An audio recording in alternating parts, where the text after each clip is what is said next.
Hey everybody, welcome to Improv FAQ. I'm James Quesada, and in this episode, we're going to talk about justification. We'll talk about what it is, why it's such a valuable tool for improvisers, and we'll also talk about some alternative ways to approach the idea of justification. In the simplest terms, justification means making things make sense. When something happens in an improv scene that makes you or the audience go, wait, what just happened?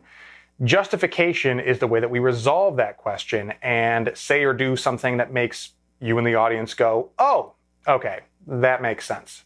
The reason that justification is so important in improv is because we are building a reality as we go, which means that one, the things in our new improvised reality might not be self-explanatory the way that they often are in our real reality.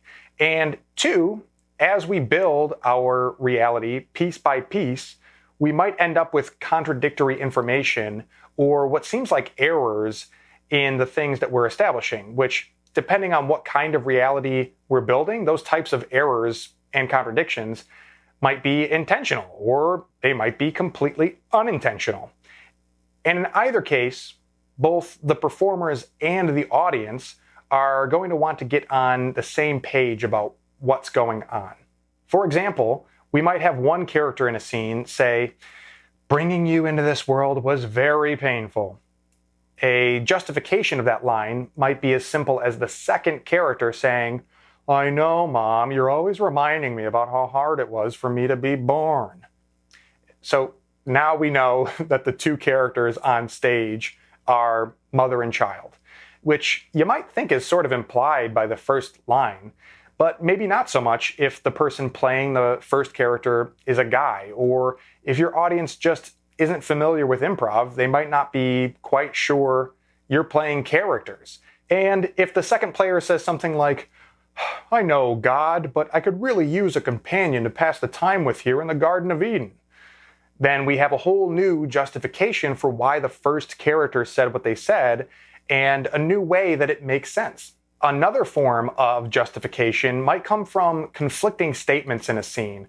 For example, if we have one character who has been named Claire and another player calls that same character Alexis, we might have a moment where we need to figure out how it is that that makes sense. The person playing Claire/Alexis might stop and say, I can't do this anymore. I've been leading a double life. Or she might say, Claire is my birth name.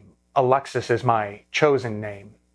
Justification might also come into play when unexpected things happen, like a noise from the audience. If you perform in a theater that serves drinks and has table service, at some point, eventually, there's going to be a broken glass during a show. The players might justify this by hearing the sound of the broken glass and saying something like, my window! And then picking up an invisible ball and yelling out the window, you kids better find another place to play baseball. In all of these cases, justification serves the purpose of putting the players and the audience at ease and keeping the show going smoothly with everyone on the same page. And a lot of the time, justification is funny. If you can take a moment of uncertainty or confusion and make it make sense with a single line of dialogue, that tends to get a laugh. So I think it's pretty understandable why justification is such an important skill for an improviser to have. But I want to take some time to explore different approaches to justification. The examples I've given so far are pretty typical, where justification equals explanation. And that's probably the most common way you'll see justification in improv. Something questionable is said or done, and something else is said or done to explain that questionable thing. But it doesn't always have to happen that way. For starters, justification doesn't have to happen immediately. Sometimes improvisers will build a reflex for justification, and anything that happens in a scene that isn't immediately clear, they'll jump on it with an explanation, which again is a great skill to have and a lot of the time can be very helpful and funny. But it's not necessary. If justification is coming from a place of panic and fear of uncertainty, then it could become a habit that's there for protection more than it's there to serve the scene. If you are someone who feels that they make justifications almost as an involuntary reflex, then consider holding back on your urge to justify things once in a while. If something unclear or questionable happens in a scene, you might just allow it. Give it a free pass, no explanation needed. If it's something like a character who gets called Claire by one player and Alexis by another, it might not be worth stopping the scene to explain when you could just move things forward. Even if you feel like something definitely needs explaining, but it doesn't get explained right there in the moment, it can always be explained later. And in fact, holding on to that justification for later might actually lead to a bigger payoff. You might realize an even more inspired explanation for the weird behavior. It might even end up being the blow line to the scene because you allowed tension to simmer and build around some unaddressed thing or unanswered question. And by the end of the scene, bam, you break the tension. End of scene. Home run. Crowd cheers. Woo! You held on to the explanation. You go home with a trophy for winning improv. Another option is to adopt or mirror or add to the weird, questionable thing. Instead of justifying it with an explanation, you could just do more of it.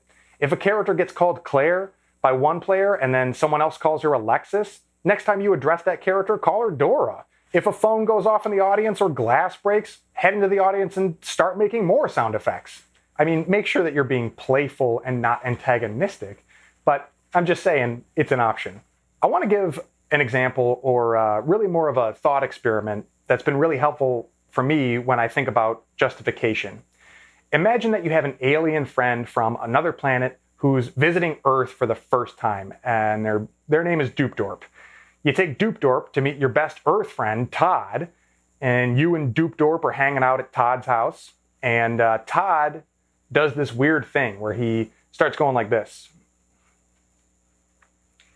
Now, as people of Earth, you probably recognize that gesture as the thing that people do when there's a fly or a bug in the air and they're trying to swat it away. But Doopdorp is like, what is this about? But Doopdorp is too polite to say anything. As a good host, you might recognize this and justify Todd's behavior to Doopdorp by saying, oh, by the way, I don't know if you can see it, but there's probably like a mosquito or a fruit fly in here because Todd's trying to swat it away with his hands. That's what that is about. Justification through explanation. Or you might not even think to stop and explain Todd's behavior because you're familiar with insects and you've done the hand wavy thing all your life as a way to deal with them too. So you just ignore it. You keep hanging out without addressing it at all, and Doopdorp doesn't get bothered by it because you don't get bothered by it, and Doopdorp is taking their cues from you.